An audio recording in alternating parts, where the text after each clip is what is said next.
Se dice siempre, Amalia, que los países no tienen amigos, los países tienen intereses.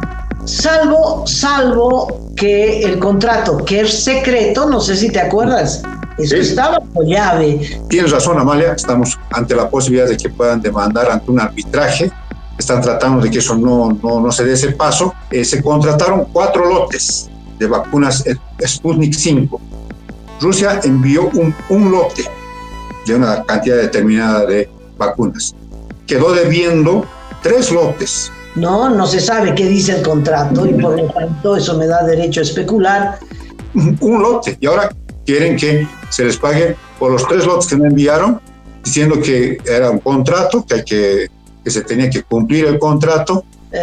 No sé si le queda algo de prestigio, pero el comprometerse con Putin, con sus crímenes, con sus fechorías dentro de Rusia, los asesinatos a los opositores, es decir, defender a Putin cuando Putin no va a defender a nadie. Aquí es pagando, cash.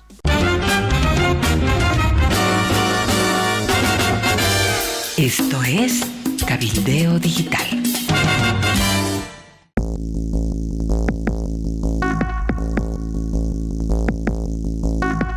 Más bien, pasemos al tema de las vacunas.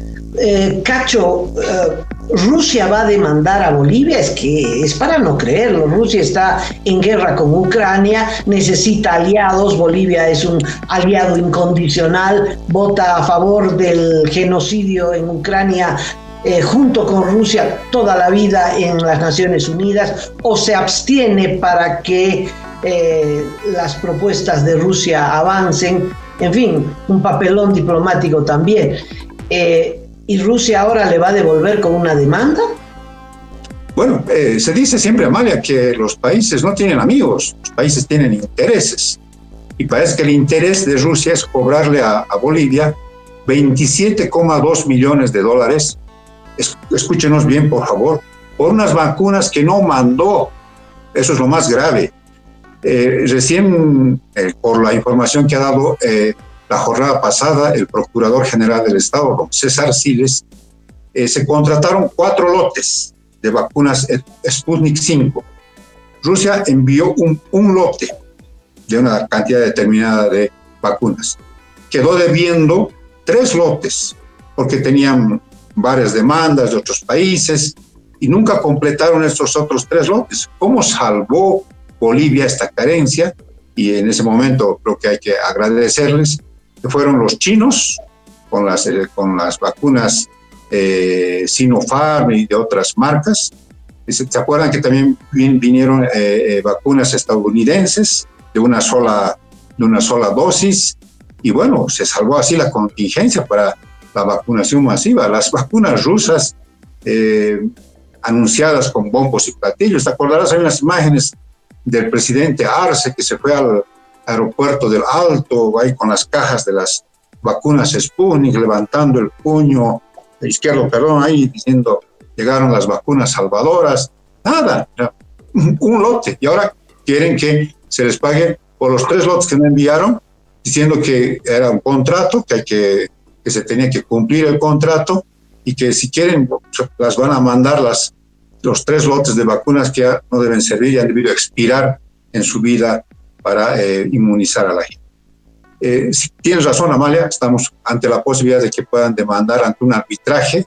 Están tratando de que eso no se dé ese paso, pero, a ver, hay una persona clave, Amalia, discúlpame, hay una persona clave en todo esto, que es el ex viceministro de Comercio Exterior, don Benjamín Blanco, a quien se le encargó todas estas negociaciones internacionales en la época de la pandemia, ya en el gobierno de don Luis Arce Catacora.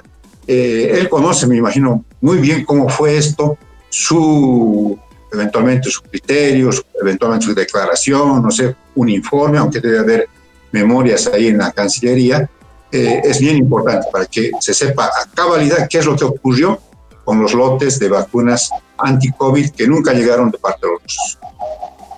Yo retrucaría, Cacho, con una demanda por incumplimiento de contrato. Bien, me parece muy bien.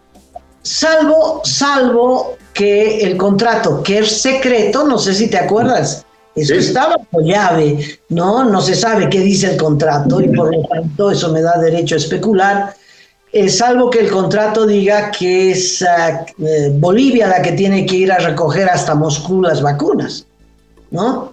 Bueno, si es así, no hay incumplimiento del contrato. O que tenga que pagar el transporte y no pagó. Bueno, no sabemos qué dice el contrato. Pero sí, Rusia tenía que poner las vacunas en el aeropuerto del Alto, el incumplimiento es de Rusia.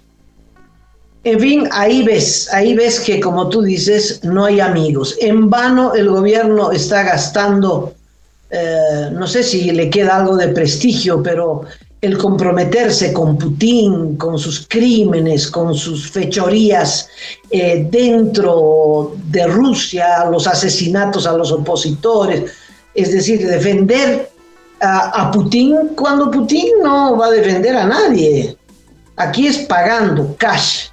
Así están las cosas.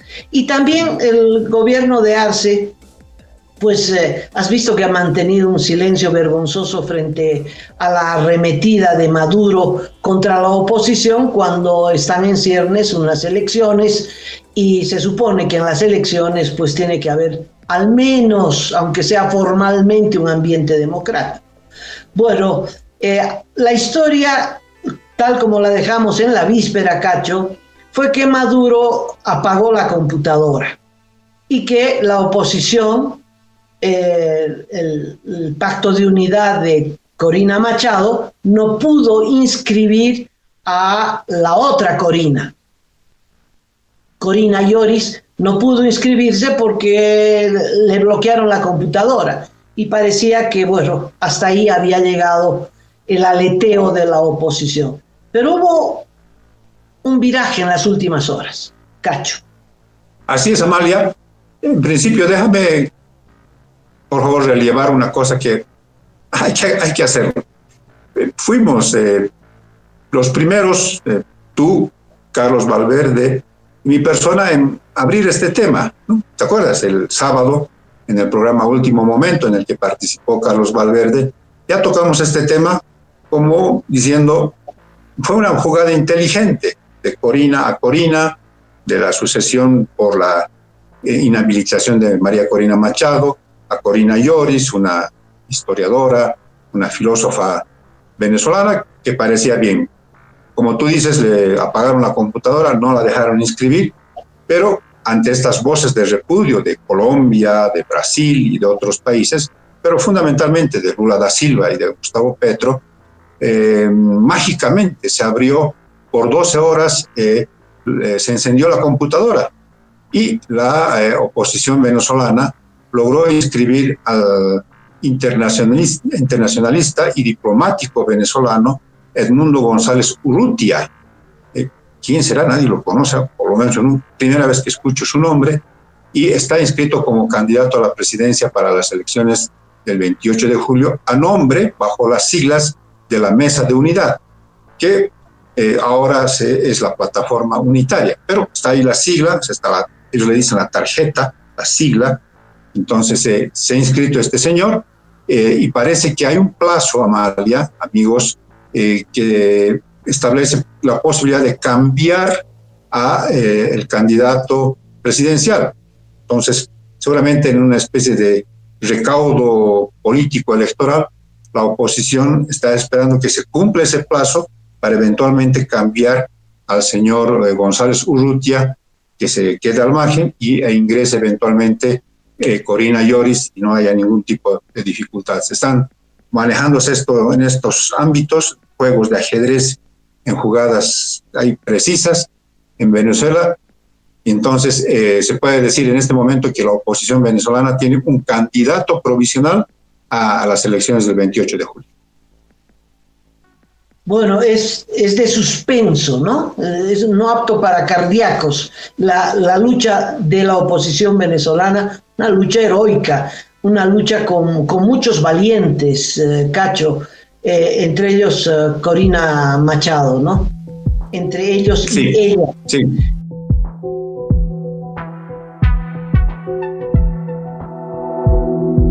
Aporta a Cabildeo Digital y apoya al periodismo independiente.